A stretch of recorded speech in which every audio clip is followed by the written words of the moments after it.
Donald Trump has denied his desire to take over Greenland could result in the breakup of NATO, the transatlantic security alliance. Speaking at a news conference marking 1 year since he was sworn in for a second time as president, he told the BBC nobody's done more for NATO than I have, citing the pressure he's applied to European countries to raise their spending.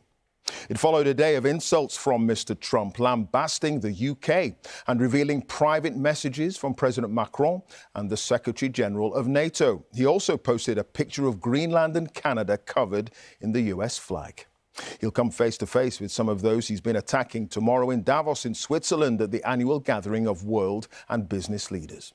We'll be live there in a moment, but first, Sarah Smith, who was at Mr. Trump's news conference in Washington, has our top story tonight. It's certainly not subtle, but it makes the point. President Trump himself posting this AI image on social media of him planting a US flag on Greenland. And this one, showing his supposed NATO allies his plans for Greenland and even Canada.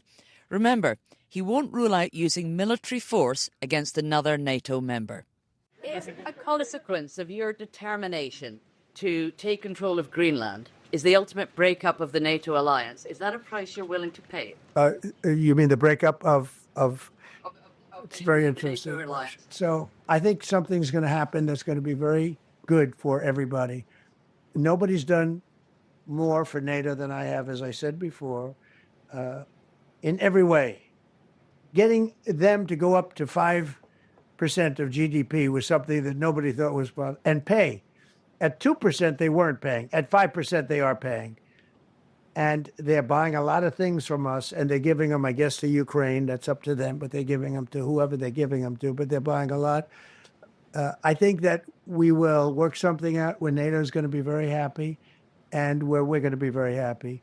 But we need it for security purposes. We need it for national security and even world security. It's very important. How about it? President Trump was here in person today to celebrate his first year in office. But of course, it's what he's going to do next that we all want to know. He was asked, how far is he prepared to go over Greenland? And all he said was, you'll find out. Last night, while flying back to Washington, he laid into some of the European leaders usually considered his closest friends, posting criticism of the UK for planning to give away the sovereignty of the Chagos Islands, saying it's an act of great stupidity.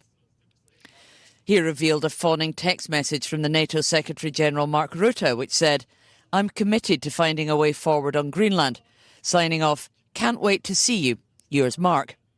And one from the French President Emmanuel Macron, which said, I do not understand what you're doing on Greenland, and suggested meeting for dinner in Paris on Thursday, not happening, according to the White House.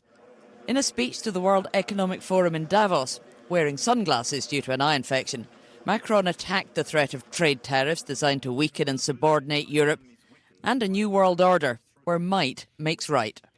It's as well a shift towards a world without rules, where international law is trampled underfoot and where the only law that seems to matter is that of the strongest, and imperial ambitions are resurfacing. Donald Trump will land like an avalanche in Davos tomorrow and reiterate his territorial demands. Today, the Canadian Prime Minister echoed Greenland's right to sovereignty. Every day, we're reminded that we live in an era of great power rivalry, that the rules-based order is fading, that the strong can do what they can and the weak must suffer what they must. Also in Davos, the Democrat governor of California, who said world leaders need to stand up to President Trump, not try to pacify him. It's time to stand tall and firm, have a backbone. Well, this is diplomacy with Donald Trump. He's a T-Rex. You mate with him or he devours you. One or the other. President Trump says he's not spoken to either Sir Keir Starmer or Emmanuel Macron since his social media posts about them.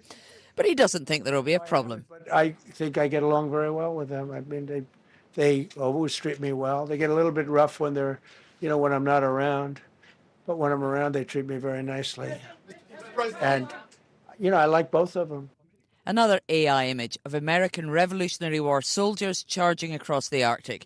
It demonstrates Donald Trump's diplomatic approach, his determination to take over Greenland and his unorthodox ways of trying to make it happen. Sarah Smith, BBC News, Washington. So President Trump says he thinks that we can work something out that will make everybody very happy over Greenland, and that he has lots of meetings lined up when he gets to Davos tomorrow to talk about this. But he's also making it very clear that he won't be very happy unless he has total control of Greenland, unless he owns the territory. So the question is, does he have some grand compromise in mind that really will satisfy everybody who is embroiled in this debate, or is he just determined to have his own way? We might find out tomorrow.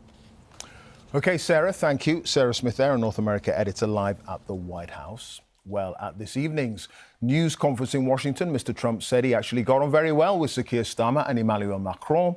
But there's clearly unease in London, Paris and elsewhere over the status of Greenland and the durability of the 80-year-old transatlantic alliance. Katya Adler and Chris Mason are with me now. Katya, to you first. The late-night tweets, the revealing of private messages with other world leaders. This is a type of diplomacy that is just difficult to manage. I mean, can we call it diplomacy? It isn't a way normally of conducting international diplomacy, is it? That in itself, though, Clive, isn't a problem. The real problem here is that Europe's leaders feel they're looking at the utter breakdown in transatlantic relations, and they feel that there is a showdown looming tomorrow in Davos. And the turning point has been Greenland, because, of course, the world was shocked at Donald Trump's military intervention in Venezuela. But here with Denmark and Greenland, we're looking at him turning on an ally in the defence alliance NATO, and then turning on other allies who want to support Denmark, saying, get back in your box, otherwise I'm going to slam you with economic pain.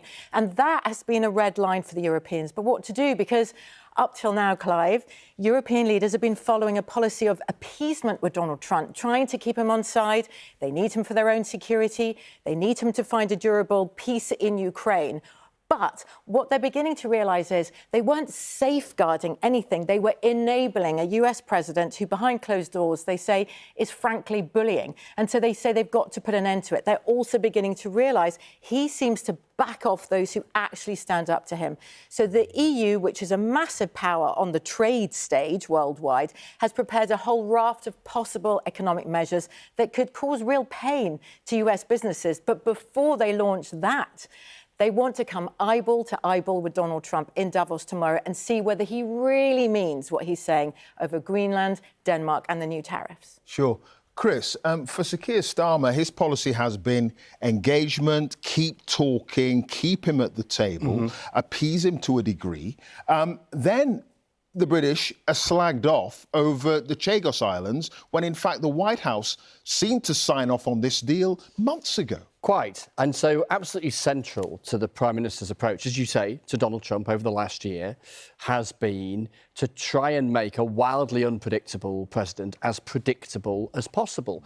And you can argue it's one of his biggest achievements, the Prime Minister in office, and it's the central plank of British foreign policy at the moment. And that's why that Truth Social post relating to the Chagos Islands, first thing this morning, UK time, was so striking because, yes, of course, there's been the row over Greenland, but here was a moment where ministers privately and publicly couldn't work through why this had happened, because initially they're thinking, well, hang on a minute, the president has spoken publicly in favour of this. So has Marco Rubio, the Secretary of State.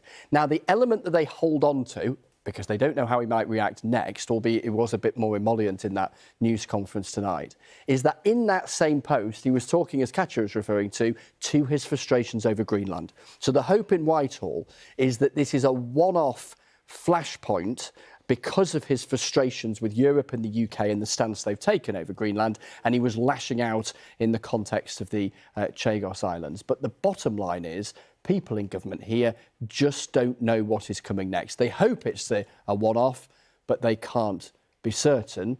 And so that does raise questions about how they continue to handle the White House. Their view tonight is they'll continue to be, as they see it, pragmatic, not lashing out in public in return, in the hope that they can return that relationship to something as predictable as it's ever going to be, with a man of the character of Donald Trump. Sure. All right, Chris, thank you for that. Stick around. We're going to get more from you in a minute. Katja Adler, our Europe editor, many thanks for that.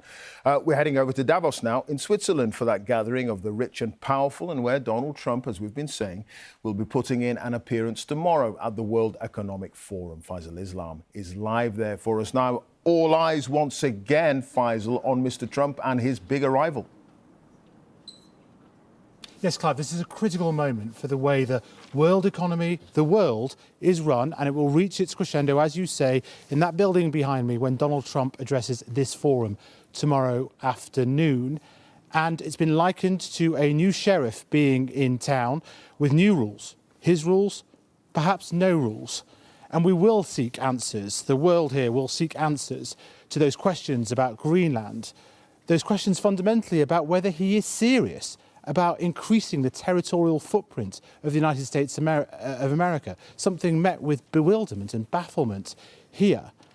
But bigger things about the rule of law, whether might is right.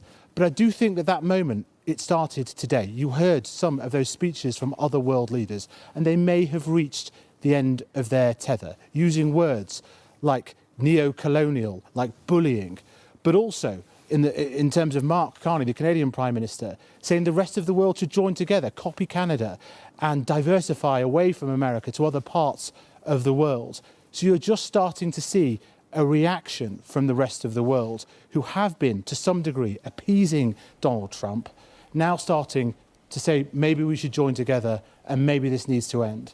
And we'll see if those instincts, how they mash together in that hall tomorrow when Donald Trump gives his speech to a basically European audience.